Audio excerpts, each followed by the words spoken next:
O ngayon, kay Roque na po, mga kababayan. Susunod po, magiging kalaban na nila tong si Roque. Maniwala ho kayo. Susunod ho, babanatan niya na yan din si Baste, yung mga magkakapatid. Baka pati po si Vice Presidente, banata na din ho nito. No? Wala na eh. Wala na mapakinabangan sa kanya. Kaya itinatapon na po ng mga DDS, ng mga Duterte. Diba? Pakinggan nyo. Kasi dati sa Duterte Street, doon siya nagbibigay ng mga statement. Ang tingin ko ho, mga kababayan, itong si Roque, Team Hanilet. Diba? Yung mga anak ni dating Pangulong Duterte, sa nakikita ko lang ho, Team Alpotera daw yun. No? Hiwa-hiwalay na function na ho sila, mga kababayan.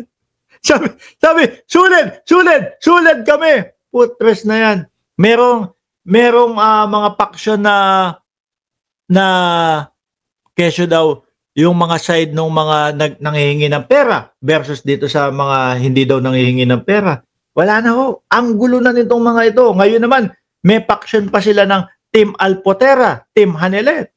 Tingin ko si Roque, Team Hanilet. Sana siya, ano na nangyari sa kanya, di ba? Ayoko na ng ganyan. Wala. Tingnan mo, Duterte kami. Ang haba na ho na sinabi natin. 1 oras na ho tayo dito at 1 oras nang nakikinig si Raven. Puro Duterte lang ang sasabihin.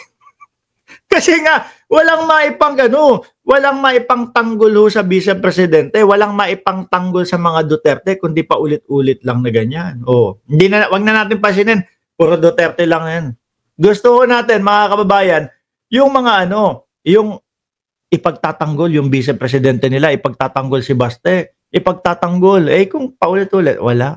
Pero ngayon, parang wala kaming natatanggap. What happened, Attorney? Well, natuloy po ang bisita ni Ma'am Hanilet noong Miyerkules ng 1 linggo. Aha. Pero hindi po natuloy ang kanyang bisita noong araw ng Biyernes, Lunes, Martes, at sa tingin ko hindi rin matutuloy ang bisita ngayong araw ng Miyerkules. Mukhang hindi na pinapapasok din si Hanilet. Wala pa pong dahilan na ibinibigay kung bakit hindi natuloy ang kanyang pagbisita. Bagamat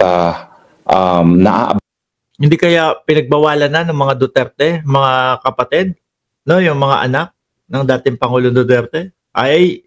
Nakikita ko Team Alpotera yung mga yun Bala po si Ma'am Hanilet Avancenia bilang isang nurse dahil 1 linggo na nga po na walang bisita si Tatay Digong. Pag sinabi niyo pong nababahala, nag-aalala si Ms. Hanilet. Sabi, siya nga pala sa mga sumakay ng libreng sakay sa OBP.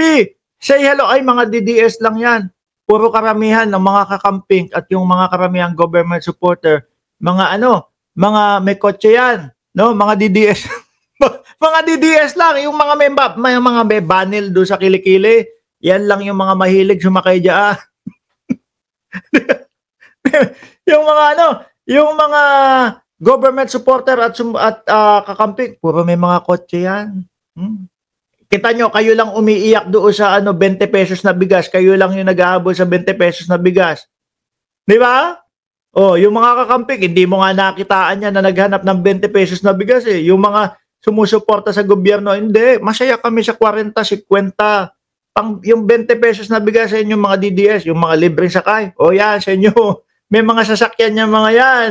Bakit po kaya? Para kay Pangulong Duterte na hindi niya nakikita ng ilang araw na? Tama po, kasi ito lang yung pinakamatagal na panahon na mula nang nadetena si Tatay Digong na walang pamilya na nakakabisita kay Tatay Digong. Ang inaasahan ng lahat ng pamilya ay humingi sila ng 4 na araw kada linggo para mabisita si Tatay Digong dahil nais nilang malaman ang kalagayan. Pero si Hanilet, mukhang wala na, Mukhang hindi na din pinapapasok. Baka inutos na din ni Sara yun, Gaya ni Tatay Digong at ganun din ang sambayan ng Pilipino, kaya naman nag-uulat sila matapos ang kanilang pagbisita. So ito na po yung pinakamatagal na panahon na wala tayong balita sa kalagayan ni Tatay Digong. Opo. So ano po yung planong gawin? Ano pong planong gawin ni Ms. Hanilet o ng pamilya na bakit po nagkaganon na hindi siya pwedeng makabisita? Nakikipag-ugnayan na po sila sa kanilang abogado at inaasahan natin na magkakaroon ng kasagutan ng hukuman sa lalong mabilis na panahon dahil ang importante nga po sa pamilyang Pilipino at sa sambayanang Pilipino malaman ang kalagayan ni Tatay Digong dahil siya ay 80 anyos na. Oh, 80 anyos na daw. Pero kung ano, kasi hindi, si Roque, mga kababayan, ang gusto niya din, mapauwi na si dating Pangulong Duterte agad-agad. No? Yung kay Koopman, parang parang nag-i-enjoy sa 150 million per month, kaya yung mga diskarte ang lalayo Sabi yan ni Roque, ayan, Koopman versus Roque naman, doon sa panig naman nila. Yung kay Maharlika naman, Team Alpotera at Team Hanilet naman. 'Di ba? Yung iba naman, Team doon sa magbibigay sa kanila ng pera. Kung po malaman ni Miss Hanelet na ganyan ang pangyayari, ano po ang naging reaction ni Miss Hanelet? Siyempre po, matinding kalungkutan, no? At inaasahan talaga niya na makakabisita siya matapos yung Miyerkules. Huwebes walang dalaw, so excited siya at extremely frustrated ang malaman niya na pagpunta niya dun sa detention facility na hindi siya makakadalaw. So, anong ginawa niya nung malaman? Nakipag-usap ba sa... Bakit nakaganon lang si Roque? Nakatingin lang ng gano'n, parang malungkot na ho. Sabi ni Reverse, andyan pala si Ma'am Aba, Sabi ni Reverse, words coming from Attorney Panelo, kinuha lang daw nila si Roque dahil madaldal at malakas ang boses. Hindi dahil magaling siyang abogado. Grabe, sakit dyan. Sa damdamin. Ako kay Roque Hindi, tingin ko, si Roque mag-uumpisa na itong resbakan yung mga Duterte, mga boss. Maniwala ho kayo. Susunod niyan, sila Baste, sila Sara, babakbakan na din ho niyan. Lalo niya ipinapakita sa kanya na wala na siyang wenta. Sa inyo, para sabihin na bakit anong nangyari, anong ginawa ni Miss Sa totoo lang po, nawala siya ng mahigit 24 oras. At usap-usapan nga ng mga Pilipino kung dapat na ba kami migawid kasi mahigit 24 oras, walang kahit anong komunikasyon na tinatanggap si Miss Hanelet Avancenia. No?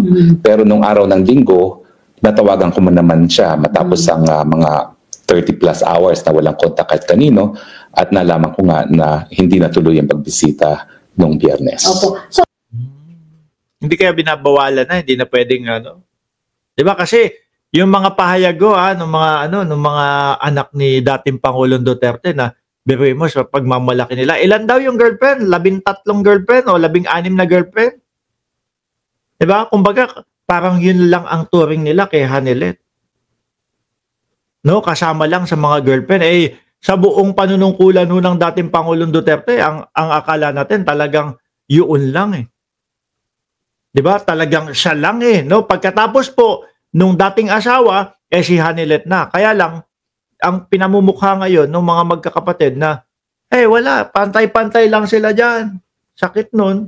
Lalo na kay Kitty Duterte mga bossing. Mahal na mahal pa naman ng dating Pangulong Duterte si Kitty.